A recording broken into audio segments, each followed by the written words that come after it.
The 2004 Chevrolet Cup at Seafair is brought to you by your Northwest Chevy dealers. Visit us online or see your Northwest Chevy dealer today. And by Southwest Airlines, the official airlines of Seafair. At about 10:30 or so on this Sunday morning, if you're just tuning in, welcome to all of you to KIRO 7's live day-long coverage of the Chevrolet Cup at Seafair, and a gorgeous day it is. Log Boom is just about filled, and it will have even more boats come along after the air show later this afternoon with the Blue Angels, and all the racing gets underway, the main portion of the racing, and then the finals. We've got lots to tell you about, including Heats 1A and 1B, which we will show you. They were run yesterday. We'll have those for you in their entirety. Also, at about 11 o'clock, we launch into Heats 2A and 2B. Take a break for those Blues. After 1 o'clock, be back to racing. 3A and 3B start about 1:30. Provisional heats, unlimited lights, and the big boats starting at about 2:20. Then the lights final, and that should be a terrific race scheduled for 4:20. And finally, the Chevrolet Cup will be awarded the championship, the run for the trophy, at about 4:40 this afternoon. And you will see everything, and I mean all of it, right here on KIRO 7. From inside the cockpits, you'll be talking to the pit bosses and all the rest. We've got it all right here on KIRO 7. Stand by, ready to go racing when we come back.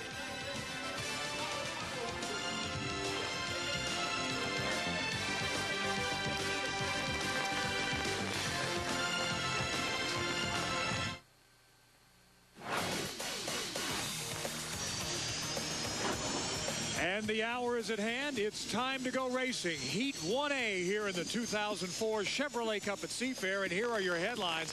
The Gold Cup champ is in this race. But wait a minute, it's not the Budweiser. Well, the driver's leader right now is in this race as well. But wait a minute, it's not Dave Villwock of the Miss Budweiser either. And finally, the doctor is in. Your silver dollar doctor, can he win his first ever unlimited race? That's Heat 1A.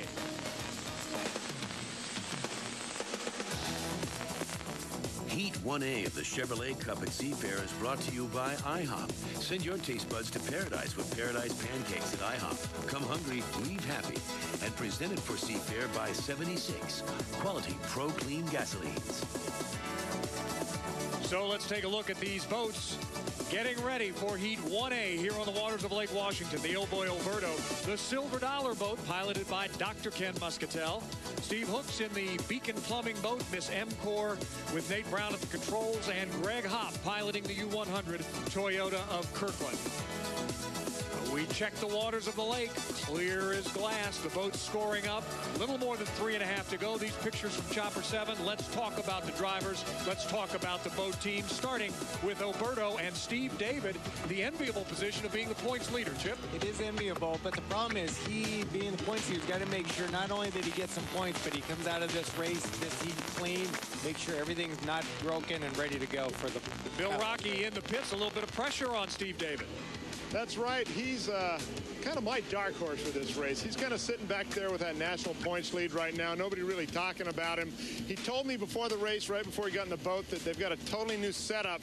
Trying to see how that'll go here on Lake Washington, and they're going to learn a lot in this first heat. Let's take a look at the casino boat piloted by Dr. Ken Muscatel. And Mike, it'd be nice to see Dr. Ken get a win.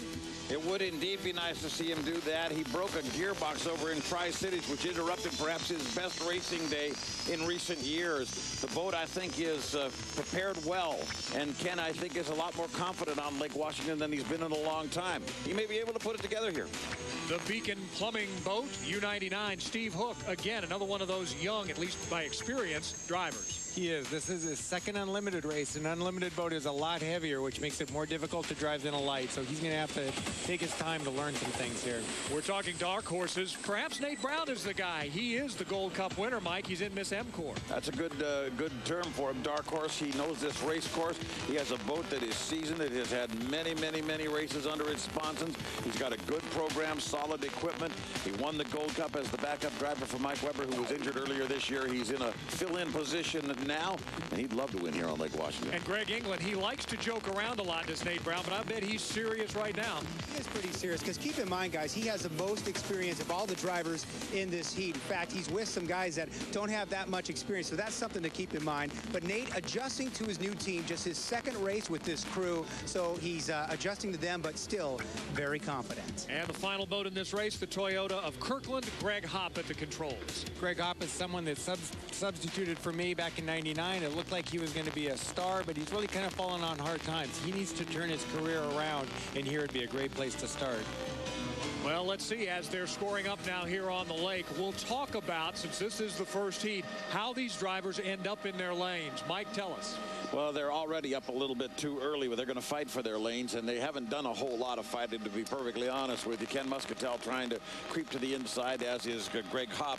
Following up the rear is Steve Hook, who will start an assigned lane number 5 in this race.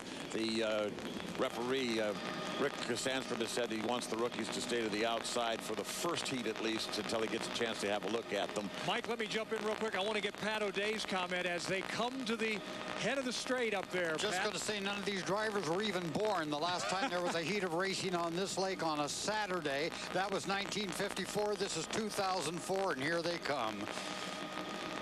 Boats are in the arc, as I say. They're a bit on the early side, Chip. We've seen this happen before. There's a short run to the start-finish line from that north turn, and sometimes the drivers get thrown off.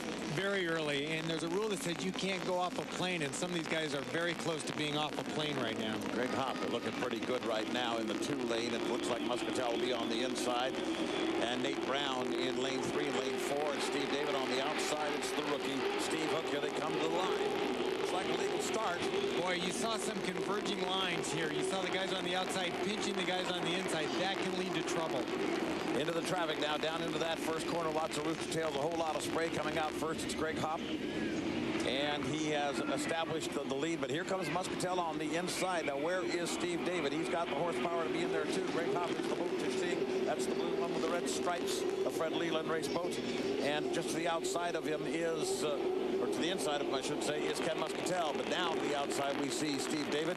Finally, he started to show up in the front row. We have some problems with the M-Core. Nate Brown has already gone dead in the water. We just saw a buoy get hit by Ken Muscatel, and that's really that's going to give him a lap penalty. It will indeed. The question is, was he pushed into it, or did he just slide into himself? Across the line first for the first lap around, it is Greg Hopp. Second place, Steve David, and here comes the rookie Steve Hook on the outside, trying to reel in the old boy Oberto at this point. Through the lower corner for the second time now. Once again, Greg Hopp off the turn. He is in command at the moment in the Miss Beacon Hill Plumbing. Well, that's the Steve Hook boat. Greg Hopp is driving the Toyota of Kirkland, and he has the red, white, blue stripe boat. Interestingly enough, to see Steve Hook staying right up there with him, Jim. I tell you, he's doing a great job. You know, again, these boats are heavy. They feel completely different than the lights boat that he's used to. But we got a heck of a race here first. We sure do. On the outside, Steve David pitching in just a little bit now, trying to keep the horsepower of the RPMs high as he comes around, and he will overtake Greg Hopp as he comes down to lap number 2. Is the old boy Oberto now out front by about 3 or 4 boat lengths. He is showing some great boat speed because he did this from the outside. You know, Greg Hopp did his job as a driver. He had the inside. You saw him go around that exit buoy on the south turn. The north turn did an amazing job, but there's just too much boat speed in that Oberto. There's nothing he can do about it. Greg Hopp could not hold his corner as he came through the lower side this time and came out through the rooster tail, and he lost position to third now as Steve Hook overtook him. He swallowed a lot of water, and it slowed it down, almost put the fire out, but now Steve Hook has second place as he goes chasing down the back chute. Well, it goes to what we said earlier in the day, you know, that these rookies, it's a great crop of rookies, and they're really showing themselves here, and he's doing a great job showing what he's capable of. Certainly is, and Greg Hopp doesn't want to let him go. He got watered down and caused him to lose position, but he's trying to gain it back right now. Checker flag is out for the old boy Oberto. Steve David will win it. Now the question is, who will be in second place? Looks like the more horsepower goes to Steve Hook. It's going to be close. The rookie, the Miss Beacon Plumbing, is the second place boat. Wow, now those are stable mates, so Fred Leland has got a lot to be proud of here. He brought 2 boats in, second, third, very close. That's a lot to be proud of. There's one thing we need to take a look at as well. I saw at least several boats, and you noted it at one time there early on, Chip. hitting buoys, coming into the turns, and guys losing their lanes. I don't know if we're going to penalize anybody. I don't want to say that, but there was a lot of boats moving around and a lot of lanes not their own. Everybody is continuing to race, Chris. This is a 4-lap race, as you know, so we're coming down for the checker flag now. Not 3, but 4 times around for the Unlimited. And still, Steve Hook is giving Greg Hopp everything he can possibly handle. Greg took the turn, got a little bit tight, got a little sideways there. It looks like Steve Hook is going to definitely bury him here to take the checkered flag. Apparently, we're hearing that Steve David in the Alberto out in front now has been penalized 1 lap for encroachment. So we're watching a race for first when we see these 2 Fred Leland boats going out. So it looks like Steve Hook's got a our rookie leader. in the lead. I tell you, rookies are continuing to show very well in the Tri-Cities and now here in Seattle. I think we're seeing a changing of the guard here. This could be a very happy heat for Fred Leland. He has 2 boats in the heat. He hasn't had a lot of luck this year. He's going to have boats 1 and 2 if they continue as they are. You know, and Ken Muscatel, I have not seen Ken Muscatel try to grab an inside lane and hang it in there on the buoy in a long time. So I think Ken feels like this is the best chance he's had in a long time. Although he hit a buoy, and that's going to probably cost him. Exactly right, but I think he has some confidence that boat going to the inside would be evidence of that. The MCOR is running again. It went dead for a period of time. Nate Brown trying to get scored. Checker flag now out as the penalty lap has been performed. Black flag comes out too to get everybody else off the race course. So the rookie serves notice that the rookies have arrived. He wins. And not only did they do it, look who made the mistakes. It was Steve David and Ken Muscatel, the old veterans, not the young rookies. The young rookies drove clean races. You know, it's not what we're used to seeing. These guys are really good. Steve Hook takes the victory in Miss Beacon Plumbing. He started on the 5th lane. He was not permitted to hunt for lanes. He had to start from the outside. There was a problem, as Chip mentioned, a striking of the buoy there in the first lap, which took Muscatel out of the picture. And, of course, was also an issue having to do with the Oh Boy Alberto. And that boat was penalized to go an extra lap for pinching the encroachment. That was all part of the same infraction up there in the north turn. And, unfortunately for Nate Brown, he was not a factor in the MCOR. He got watered down and had to restart. He did finish, but unfortunately did not have any speed, was not a competitive factor at all. The rookie is the winner. As Steve Hook, the rookie, unclimbs his boat in the pits, he's had a good week. Tuesday at the Seafair press conference, he won the go-kart race among the Unlimited drivers, and here he is on Lake Washington. Dream comes true. He has won Heat 1A. You know, and it's no small feat to bring 3 boats and get them prepared. And not only get them prepared, but get them prepared to the point that they can finish first and second and bring rookie drivers. So here are your unofficial results now for Heat 1A. And as you take a look at those, we'll head down to the presentation stage for the presentation of awards to the winner of Heat 1A. Hi, I'm Eric Radovich with Seafair, and we are prepared to present our winner for Heat 1A of the Chevrolet Cup. And here is Steve Huschebeck representing 76 retailers to present the award. Hi again, my name is Steve, and on behalf of our 76 retailers around the Puget Sound area, I'd like to congratulate Steve Hook and the Miss Beacon Plumbing for winning Unlimited Heat 1A. Steve, congratulations. Hey, thank you very much. Good luck. Thank you very much. Trip. Heat 1A of the Chevrolet Cup at Seafair has been brought to you by IHOP. Send your taste buds to paradise with Paradise Pancakes at IHOP. Come hungry, leave happy. So those folks here along the race course have seen some pretty good racing. So have you at home. Heat 1A's in the books. Unlimited Heat 1B when we come back.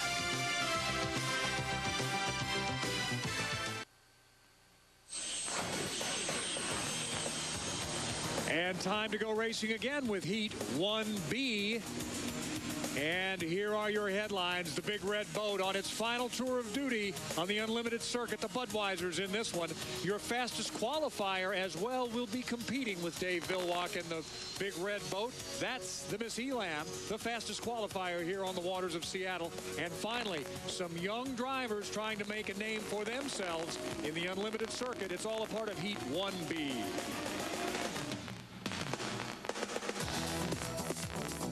Heat 1B of the Chevrolet Cup at Seafair is presented for Seafair by Graham Trucking.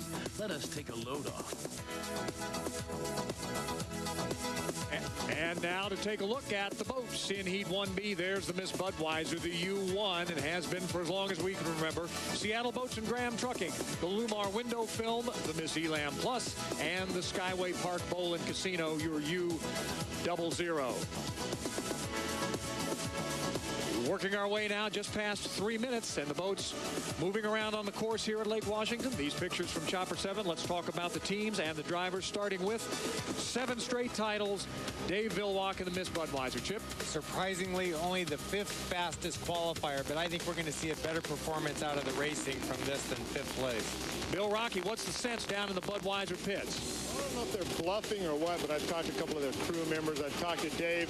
They don't know what to expect here because of the fuel restrictions. They're just going to go out there with what they got, and they say they're just going to see how they compete with these other guys in this heat.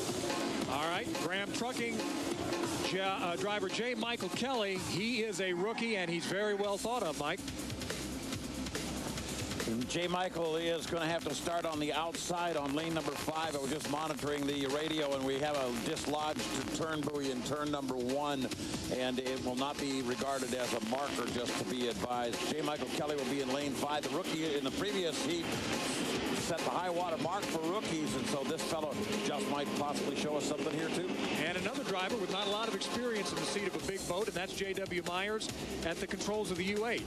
This is J.W.'s 2nd year in the Unlimiteds. I am very high on this driver. I think he, along with J. Michael Kenya, are the future drivers, the future stars of this sport. The U16, the Elam, Terry Troxel, they clock in at a fastest 152 miles an hour in qualifying. They're the fastest qualifying boat. The boat has looked just perfect in all of its test runs throughout the last couple of days. And this is a wily driver who knows his way around this race course, understands this field fairly well, and appears to be due for a victory. Greg England, they're going to let him wind it out, or they're going to tell him to be careful with the boat?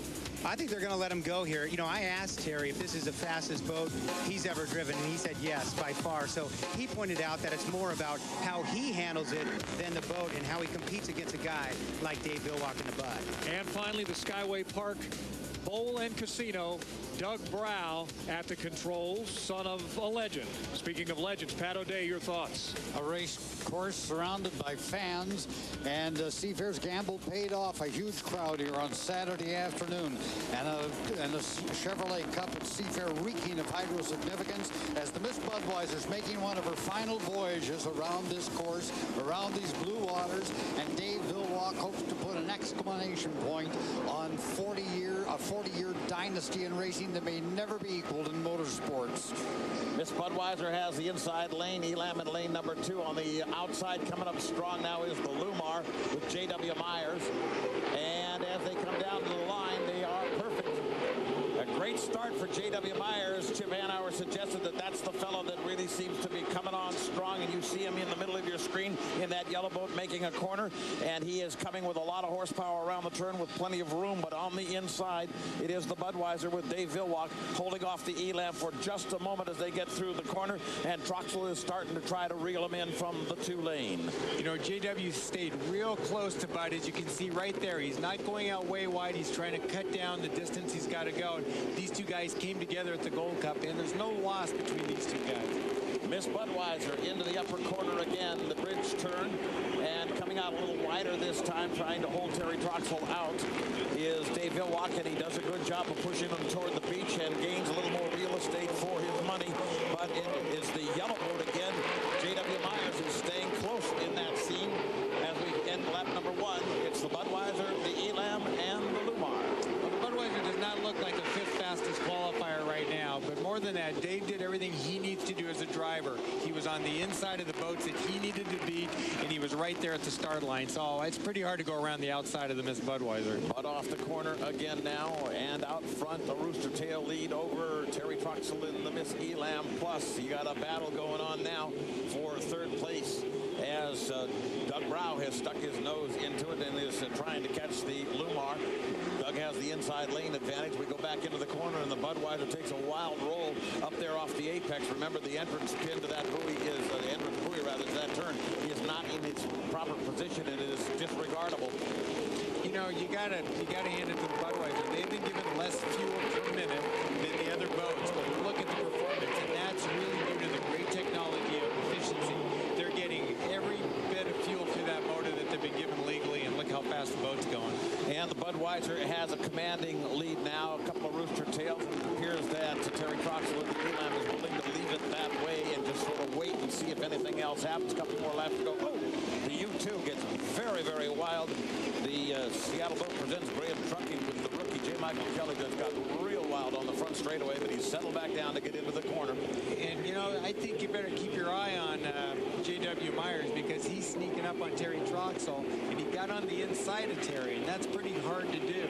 So, you know, you got Budweiser right now in front with a big lead, but I think you're going to see J.W. Myers stick his nose in there for a second. But right now, it's the Budweiser out front.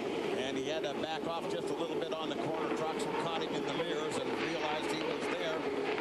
Budweiser across the line now, still out front by a couple mile now. Second, it is the Elam Plus behind him. It is J.W. Myers and the Blumar trying to figure out a way to catch the big orange. J.W. Myers got that boat way up in the air, and now he's thought better of it. In fact, he got so far up in the air, now the engine's backing down. And what happens is when you get the boat up in the air, you back out of the throttle. Sometimes you come out so far, the engine cycles all the way back to idle. And I think that's what's happened to J.W. Myers. Exactly what happened to him. Doug Brow taking advantage of it, got around the side of him, and is now in third position. And coming around also is J. Michael Kelly trying to overcome the Lumar. He might not be able to do so because Lumar has got some speed back again. But as we come out of the upper corner, we have a checkered flag flying, and that is not an unusual sight on Lake Washington in the last 41 years. As the Miss Budweiser comes down to take Heat 1B. You know, one thing the rookies, and I'm going to throw J.W. Myers in there because this is only a second year, have to learn is when to be aggressive. This is the first heat of the weekend. There's really very little at stake here. He did some great moves to come from far back, but, you know, now's not a time to make a big gamble like that. You know, if you want to root for the boats territorially, the winner was Auburn with Dave Villwock. Second place is Gig Harbor, Terry Troxel. Friday Harbor is third with Doug Brow. Fourth place is J.W. Murphy from Kenmore. And in fifth place is J. Michael Kelly, Puyallup. Whatever happened to Detroit and Seattle? Yeah, well, you know, I think that's a good point. I mean, the sport is becoming a little too localized, and we need to get more national drivers involved. We don't want this to become a regional sport and only draw on drivers from the region here. Well, let's make it regional, like right down to the finger pier in front of the Bud Pit. That's where our Bill Rocky is. Bill? Back then with Joe Little, and Joe, a little worried about the fuel restrictions, but first heat, everything was looking pretty good. Well, I tell you, it'll show that when you have the start and hit it right on the mark, it's one thing to get the boat, you call it gunned up, get it running, the RPM's up so we can hit the start at a fast pace, and the boat turns so well through all these tight turns. That's the advantage right there, is hit the start right, get through the first turn clean, and let it go. All right, Joe, good luck the rest of the day. Joe Little, pretty happy after the first heat.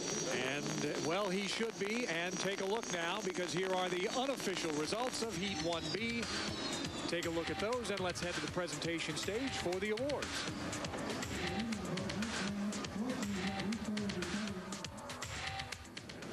Again, I'm Eric Radovich with Seafair, ready to present our winner for Heat 1B of the Chevrolet Cup at Seafair. Here's Rob Graham representing Graham Trucking.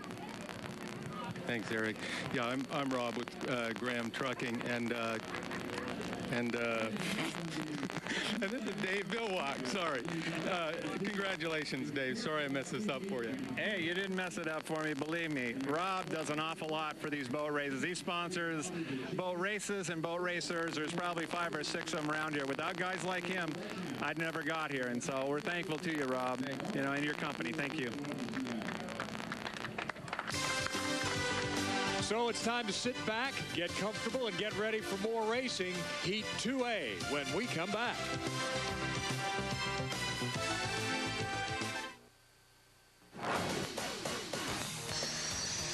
And it's time to go racing with Heat 2A. And here are the headlines we'll be watching for.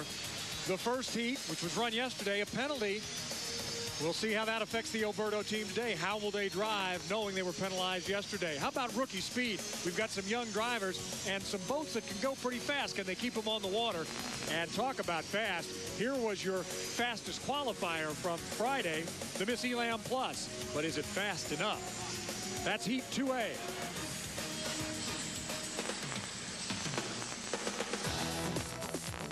Heat 2A of the Chevrolet Cup at Seafair is brought to you by Oh Boy Oberto Beef Jerky.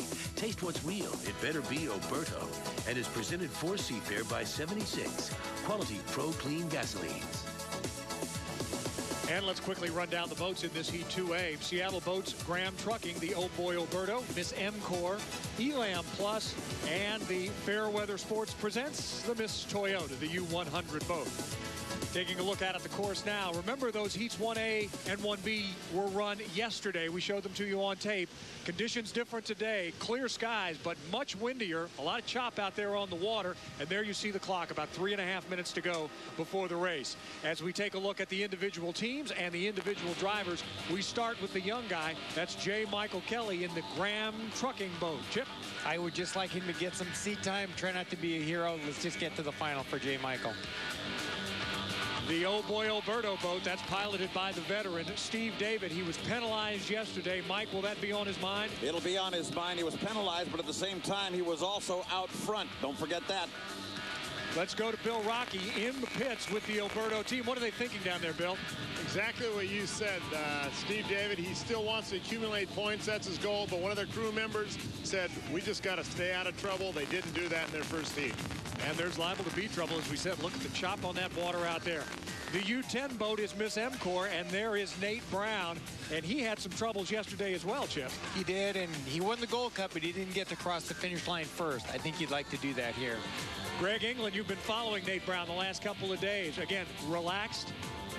Absolutely. Although he is concerned about all this wind we're having, guys. Nate just told me he thinks if it keeps up, there will be some crashes today. He's hoping it's just not him.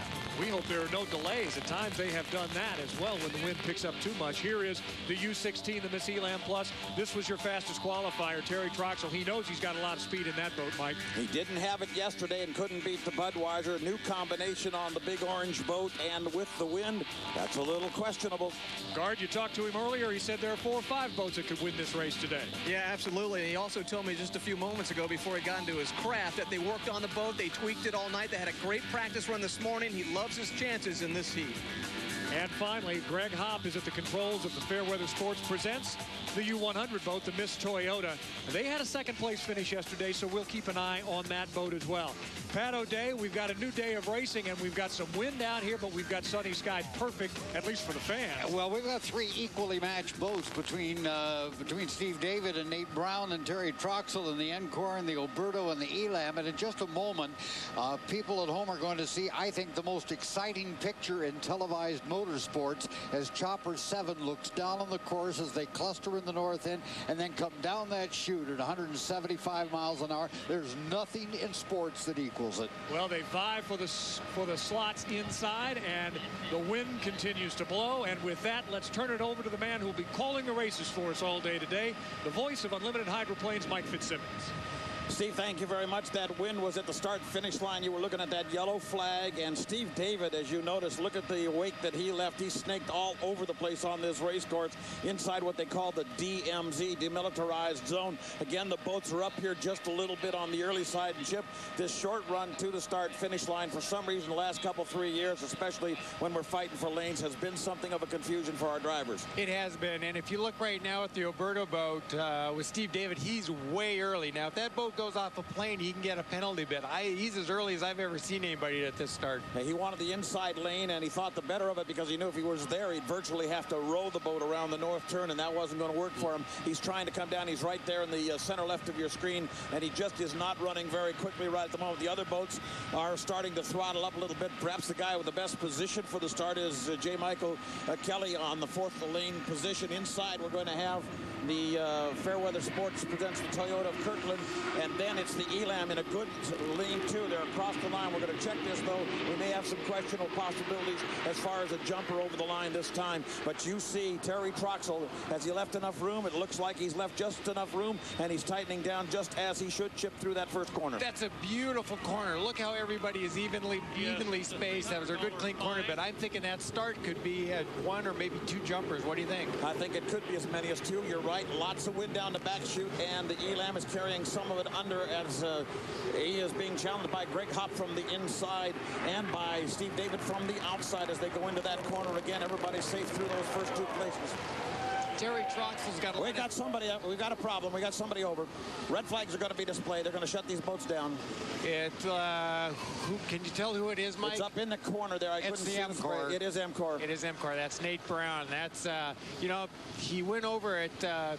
Right, what happened was he was up at the north corner. He's getting the wind right from the north, coming out of like right about the Mount Baker area, and it probably got under that right side. I didn't see him start to go over, but I'll bet you the wind just got under that right side. I wasn't able to see him either from this position, but this is exactly what we were talking about. The boat that's outside, not necessarily leading, but is protected by the rooster tails, by the inside boats. When he points his nose into that wind, that's when he's entirely vulnerable, and that's exactly what happened. We have the MCOR upside down. You know, I talked to Nate this morning, and we talked about that I thought the most important thing to do today was to keep the front end down and just use the engine. Don't try to fly the boat, but just use the power. And I believe, is that what I see there? Do I see Nate Brown already outside the boat? You do. He is climbing out. He's helped himself out of the boat. He did not come out of the underside hatch. He appears to have come out of the regular hatch, and he has climbed over the canard now. But he looks like he needs an assist. Does he have anything on board to keep him afloat right now, Chip? No. What happened when we went to the closed cockpits, we got rid of the life jackets. And that's a good question, Steve, because if the boat's upside down and you're wearing a life jacket, that's going to hold you up in there, and it might be hard to get you out. I wonder if his canopy was damaged when he went over for him to come out that way. Well, it certainly can, Pat, because I've had a few that literally came off. And let's talk about this guy's, you know, luck lately. He got a call to come in and substitute for the Gold Cup. He wins the Gold Cup after a controversy with Dave Villwock. He comes here home to Seattle. In the first heat, he's upside down. So he's had a pretty traumatic summer. Now, a couple of things we need to keep in mind here. First of all, congrats to the crews on board the safety boats. They were there literally within a minute after that boat going over. Those frogmen were in the water, and now the safety officials are all over that boat. So that's one good thing. Secondly, we have seen boats go over on this very race course and come back and race later in the day. Not only race, we saw Mark Evans come back and win. You know, the other thing I'd like to say, there's been so much about the controversy between, you know, the different race sites. The rescue crew has been the same rescue crew no matter who was sponsoring the race, and everybody puts safety aside when it comes to controversy. That's a good thing. I want to mention something else, too. The speed with which they bring Nate Brown back to the pit area is no indication whatsoever of his condition. You've got virtually, with these rescue people, the equivalent of an emergency room out on the water. They can do almost anything. And so the speed with which they bring him back, and you might consider, well, gee, he must be hurt or something. We don't know. He's getting up on his own feet, so it can't possibly be that much. He's walking on the bottom of his own race boat. He appears to be all right. He's waving. That is a big sign, because normally these guys, even when you want to get up and walk, they won't let you. They force you into that. So they must be really assured that he's fine. Right. They did not put him on the backboard. That's a good sign. He walked on to the safety boat, and he'll be brought back in now. Again, he looked like he had a bit of a limp, but we will certainly chat with him. We're going to watch some replays here in just a second as soon as we get the want to show you the damage to the sponson prongs. We've got hull damage on both of the sponsons on this boat. Nate appears to be okay, but this boat is not okay. And as we mentioned, that is the part circled there is the black running surface, but right up on the nose of the sponsons, you will see that the deck has been breached from the sponsons itself, and cut down just a little bit. There you go, right there. That split there, and we may have some problems with respect to the structural integrity of this boat that we didn't have. The canard is also gone, as you can see, and so we may have a little bit more damage to this boat than was the case a few years ago when they were able to repair one and bring it back out to win. All right, Mike and Chip, let's take a look now at just exactly what happened. They were coming over in your end of the track there, Mike, coming up at the north end of the That's right, course. Vulnerable place. You're looking for the boat. There is the MCOR right on the center left of your screen. He's going to ride up a rooster tail. You watch him here. He's going to get into the rooster tail. He starts to ride up. That picks up the boat. Now he's exposed to the wind. Watch what happens.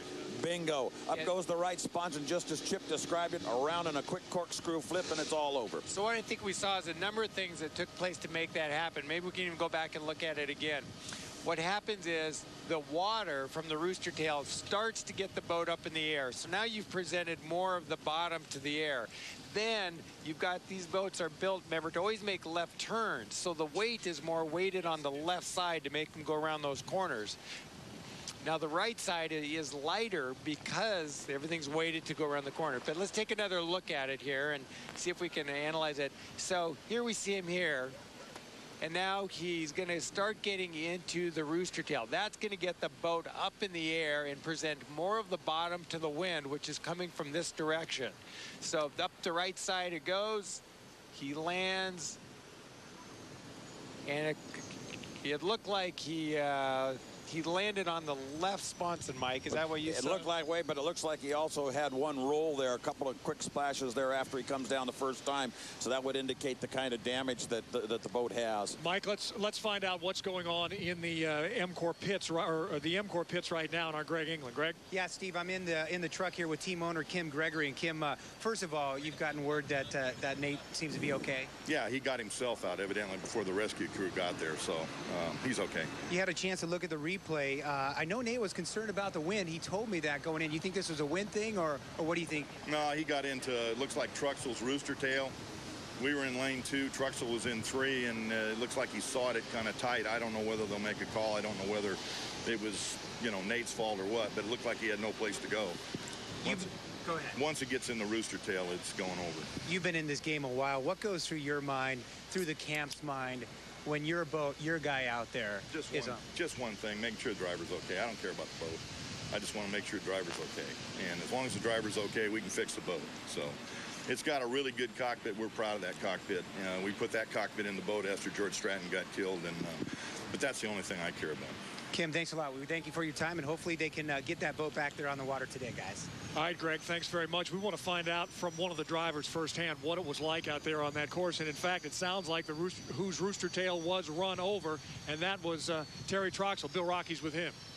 Thanks, Steve. Terry, first of all, what was it like in the backstretch out there? Really, the water's not bad. I mean, it's rough, but it's rough all over. It's rough all over even. There's a few rollers in the top corner, and I guess Nate found one of them. Did you see anything of what happened? No, I saw him in my rearview mirror. I figured we had him by 4, maybe 5 bow lengths, and I left him a lane, and he probably just couldn't hold it. So he had plenty of room out there? I believe so, yeah. What do you think? Is it dangerous out there? Is it to the point where it's fine? Huh? It's better than I've been in Seattle before. Well, it's blowing a little bit. Yeah, no, it's fine. The water's great. Well, the good news is it sounds like Nate's going to be okay. Yeah, well, that's the big deal. All right, Terry. Thanks a lot, Steve. Let's go back up to you. All right, Bill and Chip, again, everybody keeps talking about, well, it's not all that bad out there, but it looks pretty tough from up here. It is, and, we heard from Kim Gregory. Now, that's an owner who actually lost a driver.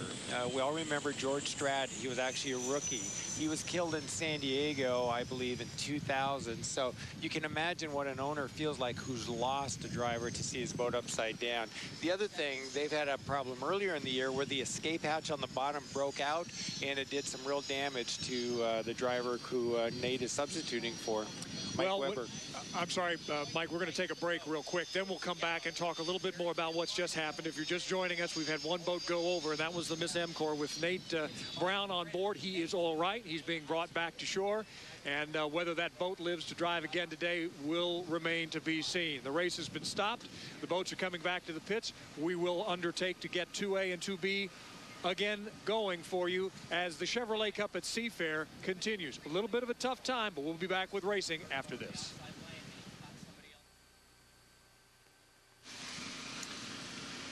And welcome back to the shores of Lake Washington.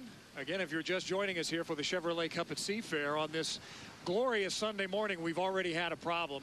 Taking a look, the boat you see in the middle of your screen going over right there is the Miss MCOR, the U-10 boat driven by Nate Brown, running up a rooster tail, catching some air, going over, as Chip described it, kind of corkscrewing up and over. The good news, Nate Brown got himself out of the cockpit all right. There you saw his orange helmet. He's in the water. And there is the crew concerned, watching, and now hearing that he is okay from those safety personnel who've gotten to him very, very quickly. Chip, as it happens, everything and everyone responded the way they're supposed to in case of an accident. You know, the canopies have saved lives. It certainly saved my life. But the canopy is really worthless without rescue people to take care of the driver. What the canopy does is buy you time. In the old days, when Bill Munsey was killed, when Dean Chenoweth was killed, they were killed on impact. The canopy is designed for you to survive impact, but then you're relying on people. You're relying on skilled medical people, skilled rescue people to get you out of the cockpit. You know, look at how much damage there is to you, make a decision whether to treat you there in the boat, get you out. So these canopies are worthless without great rescue people. Let me give you at home an idea of what's going to happen now. We're going to run Heat 2B in just a few minutes, and then they will have a restart on Heat 2A. I want to go out to our Pat O'Day out at the start-finish line. Pat, fortunately or unfortunately, as the case may be, you have seen far too many of these accidents as Nate Brown is now coming ashore. Well, and I'm so glad to see Nate walking and looking in reasonably good condition. Oh, for heaven's sakes. Yeah, he just did a handstand and then went, ouch. Anyway, you know, when Dean was lost in 1982, I think all of us were just so frustrated. And now we've had 22 years later, we did have one fatality. But still, when these boats strike the angle or strike the water at these peculiar angles at these speeds, guard, you take it. But, you know, there's always that chance. But thank God for the new safety innovations, guard. All right, Nate, everybody wants to know, how are you feeling right now? Man, that was pretty ugly out there. Yeah, no kidding. And I was going to use another expletive for that, but I can't because I'm on live TV, right? You're right. Yeah, I don't like those, especially when you got to breathe and you feel heavy stuff hitting your head. And I think I broke my left toe, but that's no big deal. And but it's okay. It's sore. It's bleeding, but I'm going to go to the trailer and get it fixed out. But this is one proof for sure. Oh, my mom and dad in Squim? I'm fine, you guys. Okay, I love y'all. You racing the rest of the day? I don't know. The boat I know came apart. I was picking pieces out of the cockpit, so. Tell me what was going through your mind. It looked like you caught a rooster tail there. Yeah, Terry squeezed me down a little bit. It was probably not intentional or whatever, and I was trying for it and kind of got caught up in it and blew over a tail. It's kind of a flop over. It wasn't like I was going all that fast. I was only doing about 180 or so. No matter how many times you flip, man, it's always scary, isn't it? Oh, there is no doubt about that. You don't like those things at all. You don't like them. This is proof, one thing. Cats don't like water. You know what? You're in great spirits, though, my friend. You got to be. It's just a boat race. You know, in the big picture, I'm fine. You know, I'm sorry I damaged Kim Gregory's boat. The Miss IMCOR team is a great team. We had a really good shot at it here this weekend, and I like to think I'm easy on equipment, but this weekend it was kind of tough on equipment. So I apologize to the Gregorys for crashing this thing out there, but I was sure going for it. We had to get in the final, but it's going to be tough now. I don't know how bad the boat is. Let me tell you this. Nobody gives a rip about the boat. Everybody's happy that Nate Brown's all right. Oh, well, thanks a lot, you guys. Thanks a lot, Seattle. All right. I'm kind of worried about the boat a little bit, Nate. He's slipping. All right, that's Nate Brown. And again, always, it seems, in good spirits as the crew watches from their lift. Chip, you have as well been in a number of those. And I remember you telling me it's as quiet as anything ever gets when that boat gets up in the air. It's amazing what happens is, number one, time slows down. It gets very slow. The other thing is, as you look down, it's not that the boat is falling, but you get the sensation that the lake is slowly rising up to you. And I remember the first time I flipped in the Squire shop, it felt like it was taking so long. And those were the days before we had canopies. I thought I was going to die. And I remember being tired of waiting for it. And I remember thinking, let's just get this over with. That's how long it took. So, you know, it's quiet, it's slow, and then, of course, it's explosive. You know, Steve, when you look at the overhead from Chopper 7, Terry Troxel, friend of mine, I love you, Terry, but Nate never had a chance. Terry came in tight, and take a look there. There is no lane left there. It's just gone. And Nate had nowhere else to go, so it was no driving error on Nate's part.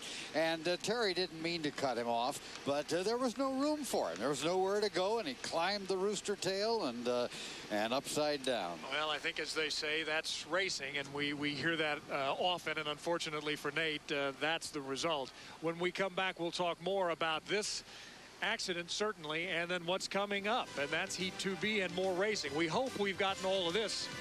We're with respect to accidents out of our systems here early on and can do some good racing for the rest of the day. We'll be back with more and Heat 2B after this.